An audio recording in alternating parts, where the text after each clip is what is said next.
Top U.S. officials visit the Ukrainian capital, meeting with President Zelensky. They pledge a gradual return of American diplomats to the country, as well as additional aid. Over in Shanghai, residents voiced frustration over China's strict coronavirus lockdowns. The Chaoyang district reported 26 cases over the weekend, the highest in Beijing's latest surge.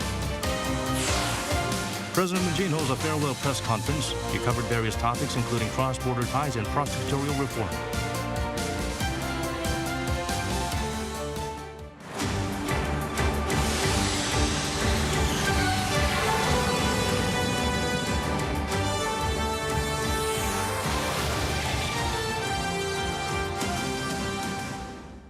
Hope your week's off to a smooth start. I'm Daniel Che here to bring the latest. Let's begin with our top story.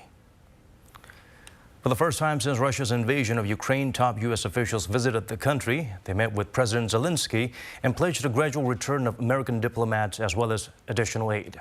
Ji-young starts us off. U.S. diplomats are to gradually return to Ukraine starting this week. U.S. Secretary of State Antony Blinken and Defense Secretary Lloyd Austin visited Kyiv on Sunday and met with Ukraine President Volodymyr Zelensky.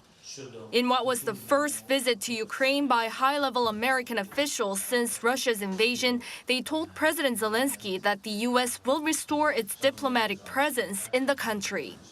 Again, this is part symbolism, but also very substantive. As a further sign of our commitment, I intend to announce the return of our diplomats to Ukraine. I think we will start probably in Lviv and then move to Kyiv. It may take a few weeks, but I'll announce that tomorrow.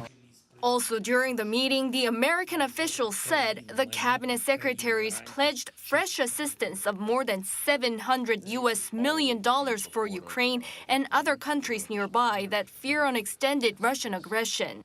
In terms of their ability to win, the first step in winning is believing that you can win. And so they believe that we can win. We believe that they can win if they have the right equipment, the right support. And we're going to do everything we can, continue to do everything we can to ensure that that gets there. The United Nations Secretary General Antonio Guterres will also have meetings with both the Ukrainian president and Russian President Vladimir Putin this week to discuss what steps can be taken to urgently bring peace. Meanwhile, Russian forces are continuing the heavy shelling of Ukrainian cities in the east, with civilians being killed in Kharkiv and Donetsk. A Ukrainian parliament's human rights ombudsman said 4 civilians were killed in Russian strikes in the Donetsk region and 8 in the Luhansk region. Also in Kharkiv, the deaths of 3 police officers and 1 woman were reported due to airstrikes in the city. Ji-young, Arirang News. Inflation and rising key rates could lead to a setback of the global economy until next year. That's coming from a senior Moody's official during a web seminar, highlighting that even if a truce is reached between Ukraine and Russia, sanctions will continue until at least next year. The official added the inflationary shock due to the soaring raw material prices will hurt consumer sentiment, and the sanctions on Russia are likely to cause volatility in the financial markets. The worst-case scenario, halting energy trade between Russia and Europe, which could lead to a global recession and a severe liquidity squeeze as geopolitical tensions continue. The head of the IMF's mission in Korea emphasized the government must be more selective with its spending and focus on fiscal soundness. That means moving away from the big spending seen in the pandemic, especially as the population gets older. Kim Hyun-sung provides a deeper analysis. South Korea's growth forecast looks dim, while the country will see steep price rises. The International Monetary Fund last week estimated consumer prices in South Korea would rise 4% this year. The IMF and its 2022 World Economic Outlook released last week also lowered South Korea's growth outlook to 2.5% from 3%. Martin Kaufman, Korean mission chief at the IMF, talked to Yonhap News Agency and gave some tips on how South Korea could deal with this situation. He first suggested dialing back the country's expansionary fiscal policies. The government has been offering financial support to some of the pandemic's hardest hit. But with South Korea quickly aging as a society, Kaufman said that spending on pensions and public health is likely to rise. So right now, South Korea needs to be more prudent and selective with its spending. He also advised Korea to focus on building fiscal soundness with a medium-term outlook. According to Kaufman, a solid fiscal framework and strong fiscal rules would help South Korea in the uncertain future. Kim Min-sung, Arirang News. As consumer prices rise in South Korea, the BOK suggests a recovery in the labor market could push wages higher and contribute to a vicious cycle of inflation. A study released by the central bank suggested a need for policymakers to manage inflation expectations, apparently another reason for further interest rate hikes. Nominal wages last year went up by 4.6%. The BOK already raised its benchmark interest rate twice this year. South Korea continues to lift distancing measures. People can now eat in movie theaters and indoor stadiums. The daily virus tally fell below the 40,000 range for the first time since early February. Choi Min-jung brings the updates. Starting Monday, people in South Korea are permitted to eat while watching movies and concerts indoors. Authorities are lifting the ban on eating at indoor venues, including theaters, concert halls, indoor sports facilities, as well as singing rooms. People will also be allowed to eat food samples at supermarkets. Eating on public transport such as on express buses, trains, and airplanes is allowed as well. However, people are still not permitted to eat on public buses that are compact. Also beginning Monday, COVID-19 has been downgraded in terms of its classification. Since January 2020, it was categorized as a level 1 infectious disease, the most dangerous and highest on the government's 4-tier scale. The downgrade to level 2 means people no longer have to report a COVID-19 infection immediately as long as they report within 24 hours. A level 2 disease also means self-isolation is no longer mandatory, but this requirement will still be in effect for at least another 4 weeks as the government is implementing a grace period. Once this ends, people with COVID-19 will be able to visit local clinics and hospitals to get treated, just like they would when they catch a cold or the flu. This also means medical fees will no longer be covered by the government. Authorities this week will also discuss lifting the outdoor mask mandate. If lifted, people will no longer be fined for not wearing masks when standing less than 2 meters apart from others. However, officials will maintain mask mandates for indoor venues, citing the relatively higher risk of infection. Choi Min-jung, Arirang News. Elsewhere around the world, Shanghai residents voiced frustrations due to China's strict lockdowns. Daily life disrupted and businesses face challenges despite signs of easing regulations. Other cities like Beijing showed a rise in confirmed cases, undermining the country's zero COVID-19 policy. Kim Ji-yeon has the latest. Shanghai, China's most populous city, has struggled to contain an outbreak of COVID-19 and had imposed large-scale lockdowns since late March. One popular post on Weibo, a Chinese social media platform, on Saturday showed pictures of green fences in different parts of the city.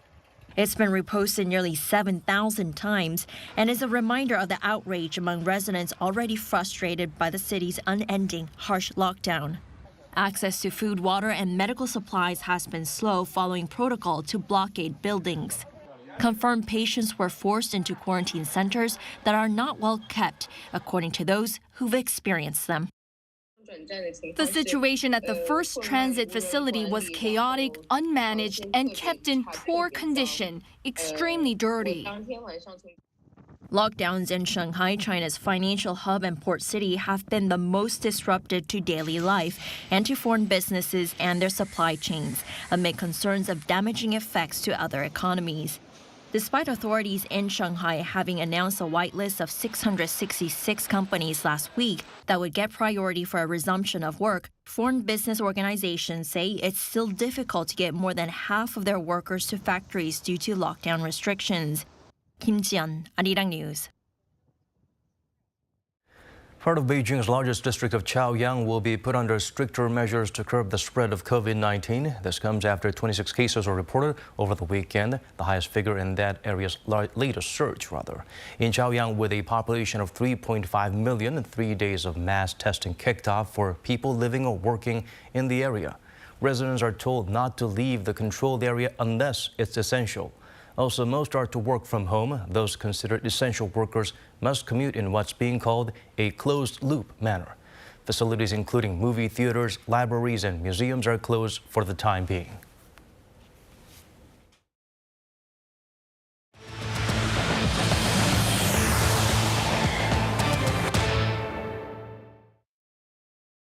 Turning to the nation's top office, President Moon Jae-in held a farewell press conference. The outgoing leader highlighted the importance of keeping the momentum of peace on the peninsula and touched on the prosecutorial reform controversy.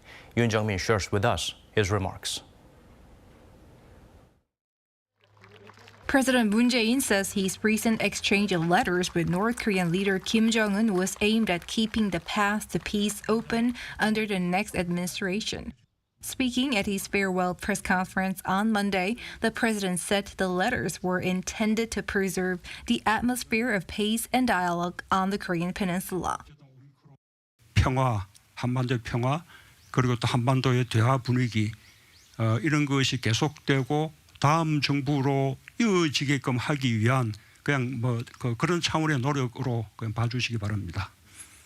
Moon also discussed the recent controversy over stripping the prosecution of its power to conduct investigations, saying he thinks it's right for that power to be separated from the power to bring charges. But he said an agreement being found would require more work at the National Assembly and also needs to make sure the change has public support.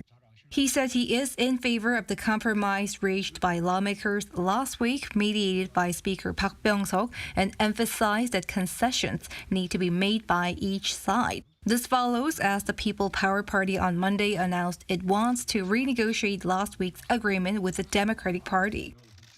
국회에서도 논의가 필요하고 가능하면 합의하에 처리가 되면 더 좋고 또 검찰과 경찰 간에도 또 협의들이 필요하고요. President Moon added he understands the opposition from the prosecution, but the latest compromise proposal will allow prosecutors to focus more on their key work by preserving their direct investigative power for corruption and financial crimes. On the issue of a presidential pardon on former President Lee Myung-bak and other political figures, President Moon said the pardon should be executed only to complement judicial justice, adding there should also be public consensus. When asked about his life after he leaves office, President Moon said he wished to live as an ordinary person without being involved in politics. Yoon Jung-min, Arirang News. North Korea was widely expected to hold a military parade Sunday for the 90th Army anniversary, but that didn't happen. Sources say there's a chance it could happen Monday at Kim Il-sung Square. According to several media outlets, satellite imagery showed preparations involving troops, military vehicles, and missiles. North Korean state media released celebratory articles declaring their loyalty to the regime, but no mention of a parade. Some experts believe that event may have been delayed by weather conditions. South Korea's Unification Ministry reportedly cannot give any details because they're classified. In an interview with the Wall Street Journal, South Korea's incoming president emphasized the importance of relationship with Washington and Tokyo. Yoon Sung-yeol has a delegation traveling to Japan to meet top officials there and has already sent a team to the States. Kim Do-yeon provides a glimpse of what to expect. South Korean President-elect Yoon Sung-yeol is expressing a determination to strengthen ties with the U.S. and Japan. In an interview with the Wall Street Journal published on Monday, he also said continuing tensions between the U.S. and China could be both an opportunity and a risk. His plans to strengthen ties with Japan also come at a sensitive time. For the past few years, ties between Seoul and Tokyo have been cool because of issues related to history. The Japanese government, in an apparent retaliation, imposed trade restrictions in 2019, when South Korea's top court ordered Japanese companies to compensate the surviving Korean victims of wartime forced labor. Yoon said in his campaign that he will improve ties with Japan. In fact, the second delegation he sent overseas for policy consultations was to Japan.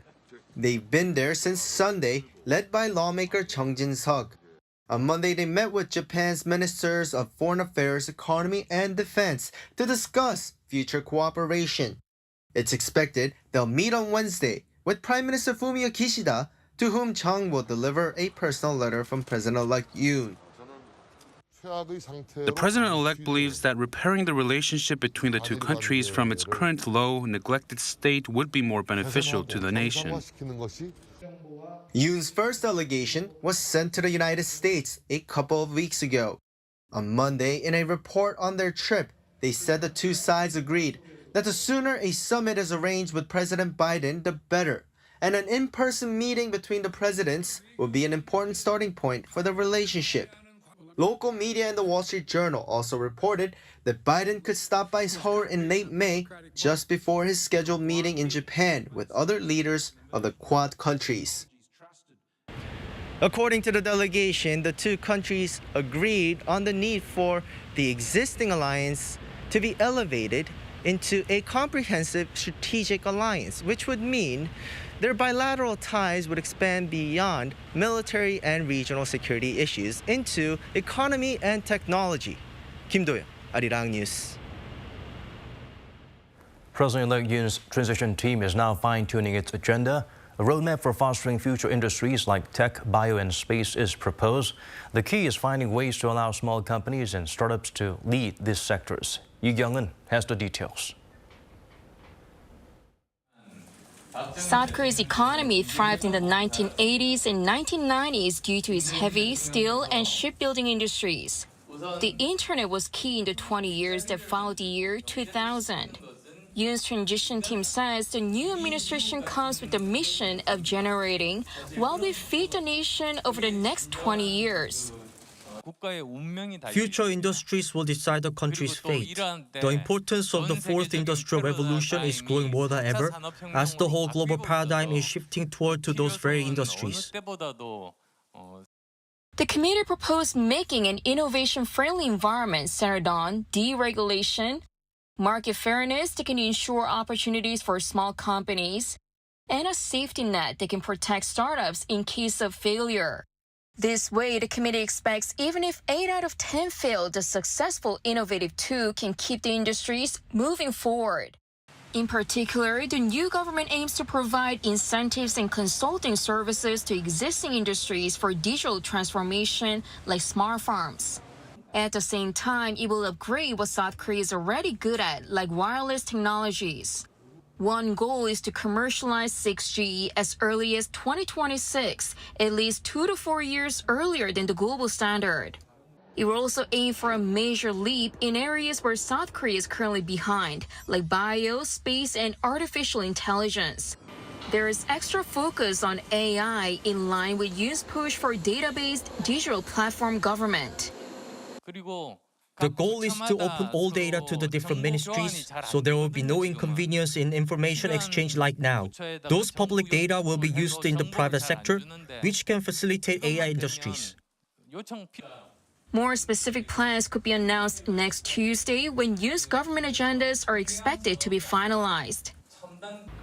With so much emphasis on future industries, the committee's chair Ahn Cheol-soo had proposed Yoon that he appoints a special secretary in charge of science and education, a unique role which it says would differentiate the incoming administration from the current one.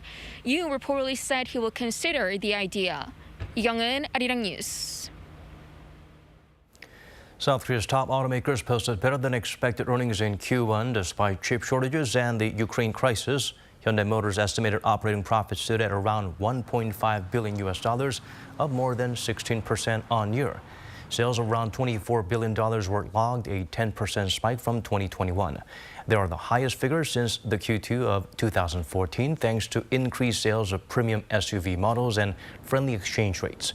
Kia Motors also hit record highs in sales in the first quarter.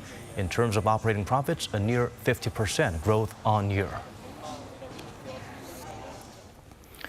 Indonesia decided to stop exporting palm oil, a move that would worsen global food inflation. This could lead to higher prices for all kinds of vegetable oil when already there are adverse effects from the Ukraine crisis and poor harvest. Min Soo-hyun zooms in on this issue. Indonesia, the world's top palm oil producer, will soon ban exports of the most widely used vegetable oil in a bid to ease domestic shortages and tackle soaring prices. The government has decided to ban exports of cooking oil and its raw materials starting on Thursday, April 28, 2022, until further notice. The export ban on the vegetable oil is expected to raise prices for global food producers, including South Korea, as the country is heavily dependent on palm oil imports from Indonesia. Just last year, South Korea imported about 342,000 tons of palm oil from Indonesia, accounting for more than half of total imports. Palm oil is widely used in processed foods such as snacks like cakes and sweets and Korean instant noodles, ramyeon. Local food producers usually have up to 3 to 6 months of supplies, so consumers would not immediately feel the pinch from higher prices. But if palm oil prices surge and a supply shortage persists, this would further drive food prices up. Already, the cost of instant noodles in South Korea is growing at a fast pace, with the price of ramyeon in October jumping almost 12% on year, the biggest gain in more than 12 years. Min Suk-hyun, Arirang News. South Korea's exports of instant noodles or ramyeon has risen to an all-time high. A key contributing factor is likely the increasing popularity of K-cultural content around the world. Kim Sang-min sheds light on this phenomenon. After receiving a call, Moon Gwang, the housekeeper of a luxurious mansion, quickly boils some water. She adds chopped beef into the pot to make a mouth-watering dish of noodles. After this iconic scene from the Oscar-winning film Parasite, the two different types of instant noodles, 짜파게티 and 너구리, both saw their sales surge overseas. The signature dish known as 짜파구리 is just one example of how South Korean instant noodles or ramyeon are gaining popularity around the world. With South Korean music and dramas attracting global fans and the country's cultural influence expanding, Korea's ramyeon exports have soared to a fresh high in March. According to the Korea Customs Service on Monday, the country exported $71.58 million of ramyeon in March, up 20% from a year ago. It was the first time that monthly outbound shipments of the food item surpassed the $70 million mark. The export volume also rose to a record high of over 20,000 tons, an increase of more than 17% on year. The biggest buyer of Korean noodles was China, followed by the US and Japan. In some countries, companies even started making packaging using the Korean alphabet Hangul to make it look similar to popular Korean ramen products. One thing global viewers would come across a lot when watching Korean dramas is the characters eating ramyeon, so they'll be curious about it.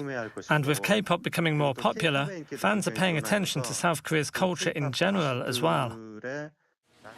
He added that the low cost and high accessibility could also explain the current wave of ramen fever. Watchers say global sales of ramen could in fact be higher, as the release figure does not include sales of products produced locally by Korean firms overseas. Kim Sang-min, Arirang News.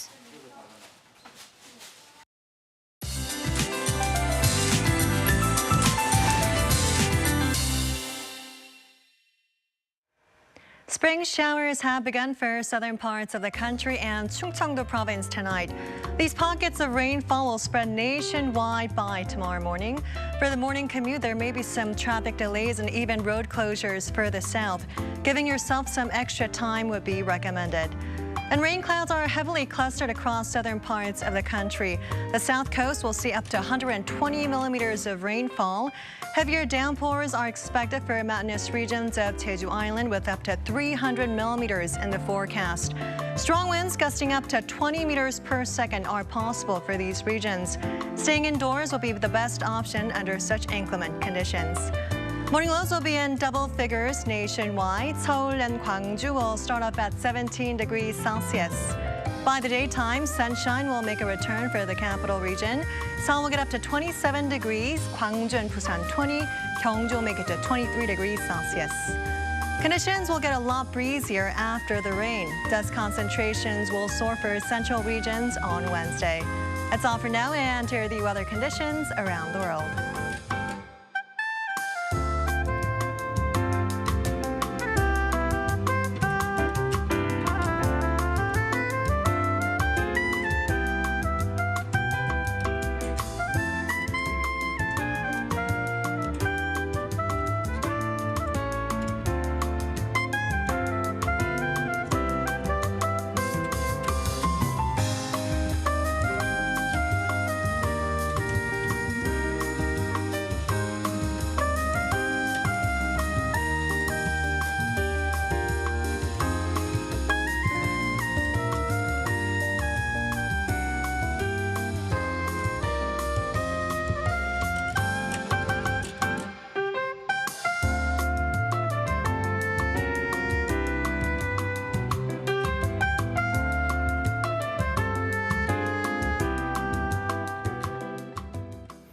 And that's all from us. As always, thank you for watching.